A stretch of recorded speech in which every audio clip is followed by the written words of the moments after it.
to show you the best way to cook bacon. I learned the usual way of cooking bacon in a frying pan when I worked in a restaurant many years ago.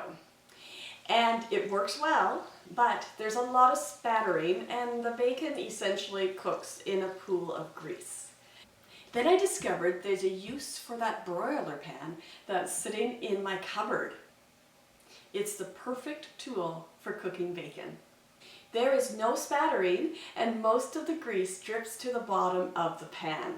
You don't have to turn the bacon as it cooks, freeing you up to do other things. The broiler pan holds one regular-sized package of bacon. So lay the strips of bacon on the pan, overlapping them a little. Place it in a 400-degree oven and set the timer for 10 minutes. After 10 minutes, take the bacon out and separate the pieces using tongs. This also keeps the bacon from sticking to the pan.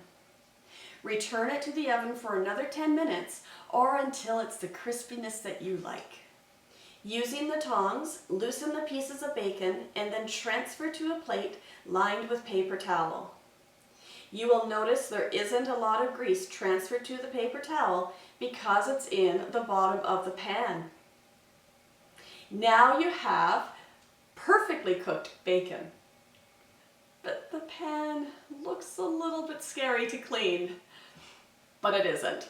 Drain out the grease while it's still hot into a heat-proof container and fill the pan with hot soapy water and let it soak for a few minutes. I actually just give it a spray with my homemade all-purpose cleaner, ivory dish soap and water mixture.